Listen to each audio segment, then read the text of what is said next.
Heyo everybody, Haku here with my read-through for the rest of Mahou Shoujo Ikusei Keikaku, or Magical Girl Raising Project Limited, Chapter 5, Showdown. So yeah, let's keep reading where we left off, and let me try to remember where all the characters are and what they're doing. There's, counting Toko, there'd be 13 there. So, with the 13, we've got, get these up on screen, so we've got Tepsukeme was fighting against Malpam, and Malpam's wing was fighting against Captain Grace. Funny Trick went upstairs, and I'm not really sure what happened after that. I don't really remember what she did. I think she just went upstairs, and that's the last we've seen of her, maybe? Ripple is chasing after Toko, Rainbow, and Posteri, and Posteri just used her magical skill on the van. Then of course we had, oh yeah, we have Wedden, who was pinned to a rooftop, and Hana, who was fighting against Guru Hime, and then lastly that leaves Mana and nanako-san, who were just chilling around, watching from a distance, kind of the command center type thing, and then all of a sudden van. So I guess that means the van's owner was indeed Mana. Okay, so that's it. Also, I don't really get how the Land of Magic or mages work yet. I mean, I'm assuming we're getting more development on that eventually, but so Mana's obviously not like a person from the real world, and she doesn't look like a person from the real world. So I guess she's just a Land of Magic person, and that's how she's a mage? I don't get how any of this works. But either way, let's just go ahead and read the rest of Chapter 5, I guess. So yeah. Yeah, I think we're caught up on everything that happened. Last thing that happened was Bam Van. So we're actually jumping over to Rainbow's point of view. Oh, maybe they got in the van before giving it wings. To fly over to its owner, which would be weird, because what if its owner was just some random person, but whatever. Rainbow remaining time 17 hours 45 minutes. I thought one thing we saw a little bit ago was 41 minutes, so maybe we are jumping around a bit in time, but I don't know, maybe I'm wrong. Just before the flying van crashed, Rainbow and Posteri, who were clinging to the van, jumped off. Her face felt like it was being pushed against. Her face felt like it was being pushed against. Their speed made her skin feel like it was trembling due to the wind pressure. If they were humans, then injuries would be the least of their worries. Even magical girls would suffer some wounds. Rainbow created a rainbow bridge mid-air, jumping with one hand, holding Posteri, her other hand killing the momentum as she jumped onto the rainbow bridge. Thump. She landed. At the same time, the van also landed. Okay, it crashed. Its mass, speed, flight distance, all of it was a sufficient amount. The energy generated by the crash shook its surroundings. If that sound was heard by a weak human, they'd probably faint at how large it was. Dust and asphalt smoke continued to rise.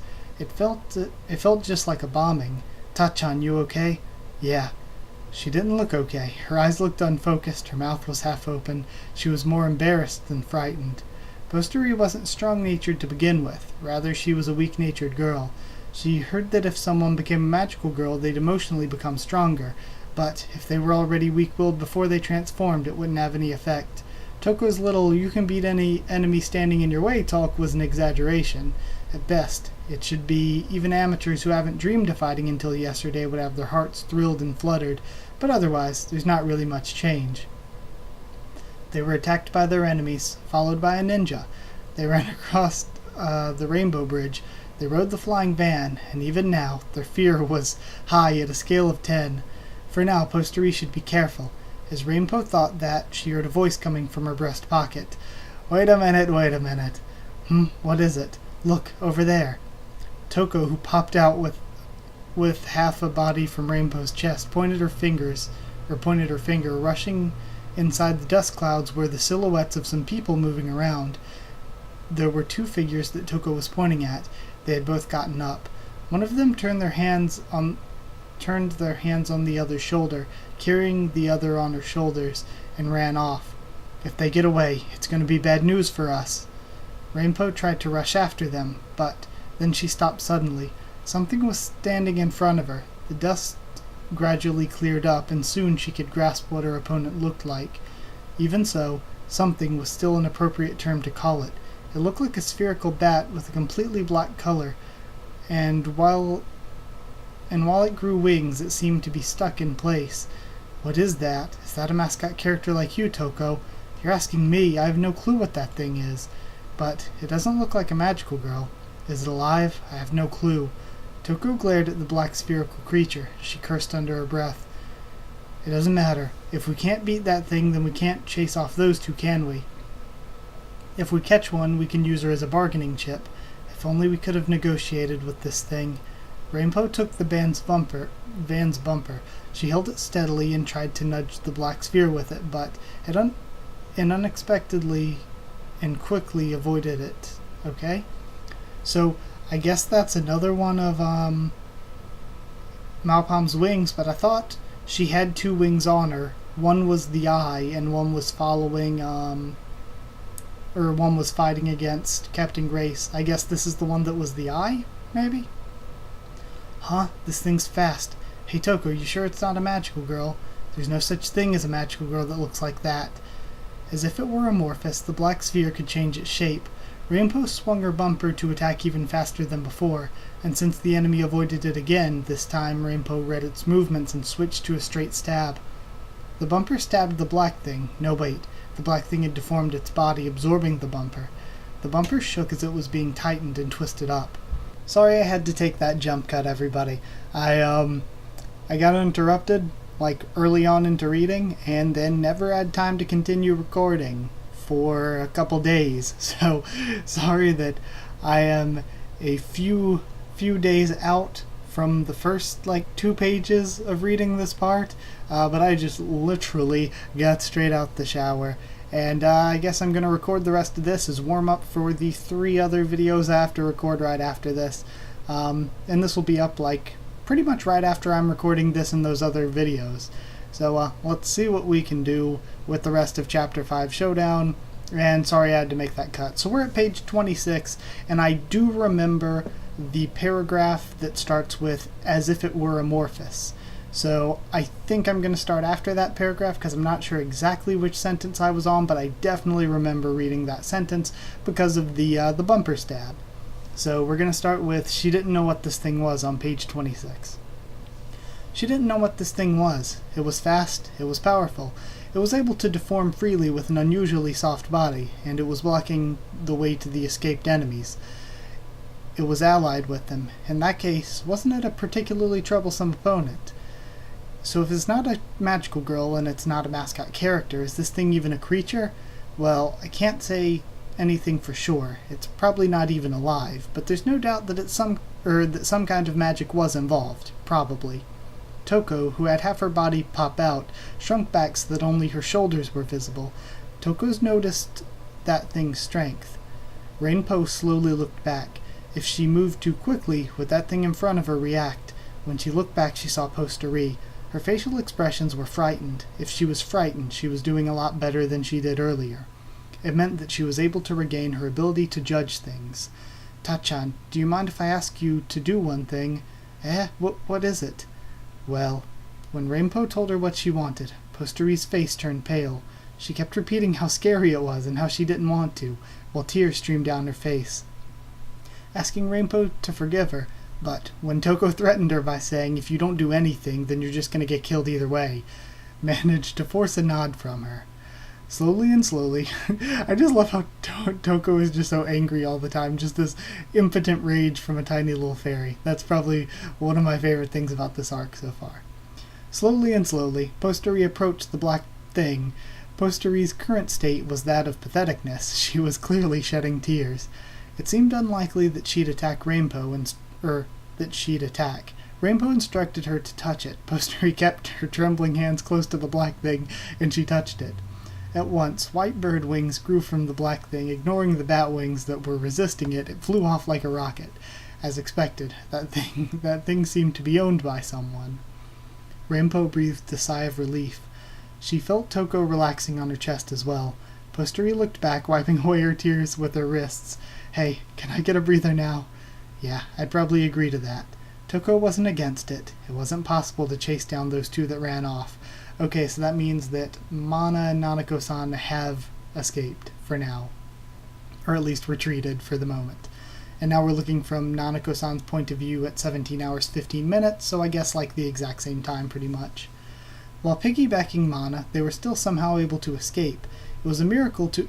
So I guess if she has to piggyback Mana, maybe that means since Mana's a mage, she doesn't have all the super strength or anything that a magical girl has, I guess. They're still somehow able to escape. It was a miracle to even avoid a direct hit from that flying van, but escaping afterwards might not have been a miracle. When Nanako-san reached the rooftop of an apartment, she gently stroked her chest. But it seemed like the person she'd rescued wasn't grateful at all. Mana was still just as angry. It was fine. Even if she was furious, not many people know the real age of mages. But Mana looked to be in her mid-teens, so she was at the age where her emotions would be at their peak. That kind of rage was a very terrible kind. What do you think your magical girl strength is for? Weren't you supposed to be my bodyguard? So a bodyguard would just run away? You idiot. Even I could have escaped alone. You should have joined with the raid group. Mana kept on shouting and shouting, gritting her teeth. Nanako-san was... Why are some of my favorite characters just angry all the time this arc? Like Mana and Toko I find hilarious. Pukin I find very funny too. And I think Wedden's probably my favorite. But I like Sonia too. Sonia's cute. But yeah, continuing on. Gritting her teeth, Nanako-san was being accused. In other words, even while physically gritting her teeth, she was still able to accuse. At that time, escaping was a good idea, because even if they remained, they were inferior in combat abilities. Even as hostages, they'd be a burden, so even if her boss didn't tell her to take Mana and run as fast away as you can, she apologized. Sorry, it was the only way, she gestured, lowering her head. Although Mana seemed calmer, her bad mood hasn't changed, but she was no longer shouting at Nanako-san. She looked down on the ground. Goddamn backwater city. The apartment she specified to meet back in case of emergency was one of the tallest buildings in the city. Because of that, if they looked down, they could see everything overlooking the city. As the signs of tenants wanted stood out, this wasn't bad as a lookout point. But Nanako-san sadly nodded at Mana's goddamn backwater city comment. When Nanako-san got here, since Nanako-san arrived here and was almost killed, this city looked like a rural countryside town under recession.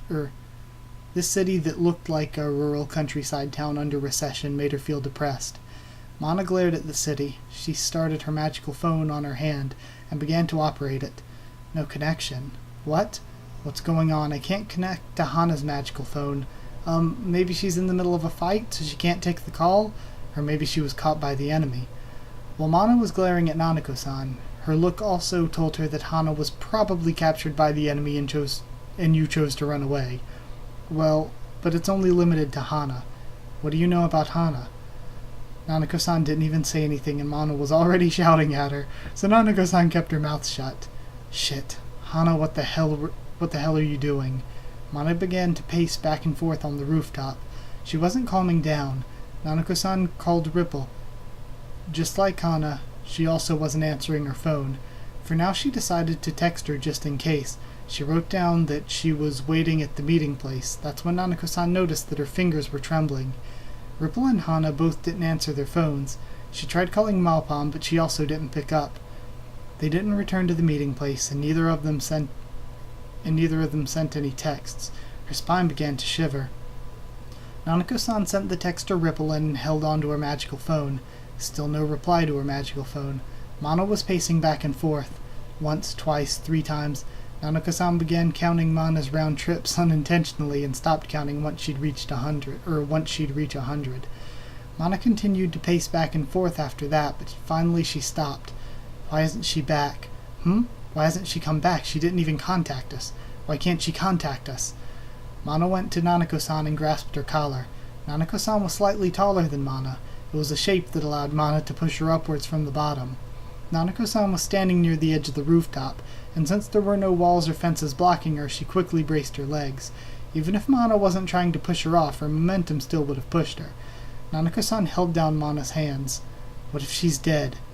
You can't just say she's dead. Then why isn't she back? Why hasn't she contacted us? There has to be some sort of mistake. What kind of mistake? Hana was a veteran magical girl who's dealt with combat before. When capturing the assassin, even if Mana and the rest would have no combat abilities, everything would be fine if Hana was there. Well, because, don't you fucking bullshit me, because Nanako-san couldn't argue anymore. Mana pushed her harder. Because what? Nanako-san shook her off reflexively. No matter how much people talk about human resources magical girls, compared to Mana, Nanako-san was much stronger. Mana, who she only pushed off lightly, flew horizontally across the rooftop and smashed into the entrance door. The door was dented in the shape of Mana's back, and Mana quickly got back up. Sorry, it's just you pushed me so suddenly I didn't expect... You bitch. You motherfucker. Tears were gathered on the edges of Mana's eyes. Although she held it back with her lower eyelashes, it finally flowed downwards. Her tears streaming down, she screamed words she couldn't understand with a loud voice while shedding tears. There was nothing Nanako-san could do. Mana was crying. She was roaring with a loud voice, and then she pointed her fingers at Nanako-san. Why the hell are you crying? Why the hell are you crying too? Nanako-san raised her goggles. She gently stroked the bottom of her eyes. It was wet. You have no right to cry. Mana ran at Nanako-san and slapped her in the cheeks, hitting with the back of her hand. And after doing it twice, Nanako-san reflectively slapped Mana's cheeks. Once again... I don't know, the use of the word cheeks seems kind of weird. Mana's cheeks. Once again, apologizing like before as Mana slammed back into the door. She slammed her into the door again. Oh my god. I just love how she slammed her into the door again. Oh my god. Mana stood up, yelling words that should never be yelled. When Nanako-san ran over to apologize, this time her cheekbones were hit by Mana's fists. Mana punched her in the chin. Nanako-san struck her palm firmly on Mana, which caused Mana to topple over. Compared to the previous two times, this one was deliberate. I just love how Mana's just in an angry, crying rage, like slapping away at Nanako-san, and then Nanako-san will just batter across the rooftop. Oh my god. And she just punches her in the face deliberately. Mana's body was trembling. As she collapsed in a position similar to a frog before dissection, she was trembling while shouting with a beast-like voice. With her goggles, Nanako-san confirmed that Mana hadn't suffered too much damage, so she wasn't lying down because she was physically too hurt. She took a deep breath. At the same time, her tears flowed. Hana, Ripple, and Malpalm were all not back. They didn't contact her either. She tried to contact them. I'm still laughing at this scene, sorry. She tried to contact them, but she couldn't connect. Had they been caught, or were they killed? She didn't know why, and her tears kept gushing without stopping. As Mana sniffled her nose, she vigorously raised her face. I told you have no right to cry.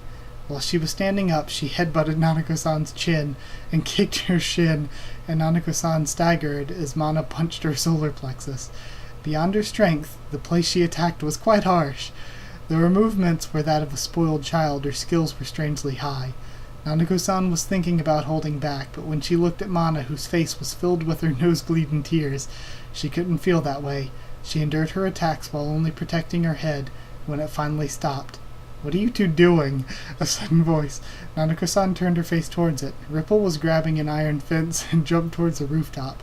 She landed on concrete. She looked at the red dust in Nanako-san's palms and frowned. Okay. Since Mana found someone else to dump her anger on, she yelled at Ripple. Where the hell have you... She yelled, but her voice cut through halfway. Behind Ripple, there was the face of someone nervous. A magical girl in a ballerina-style outfit decorated with ribbons. Sakura Kurohime has been the first on the traitor squad. Okay, we knew that traitors were going to happen, but this is kind of early on. Okay, so should I give guesses or predictions at what happened? I have no idea because there's so much going on that unless I went back through and really studied, I would probably have a tough time keeping up with everything. Because those two ran away. Malpalm's wing was flying at her. Maybe that knocked Malpalm out for a second. Who knows? Or maybe Malpalm just betrayed them and that's how Hana got taken down. Maybe Hana got actually taken down. I have no idea. And then Ripple escapes with Kurukuru Hime somehow, even though the last we saw of Ripple, she was sort of in a "aw dang it" state after the two of them, well, with Toko, Postery and Rainbow would run away on the van. So yeah, I have no clue what happened.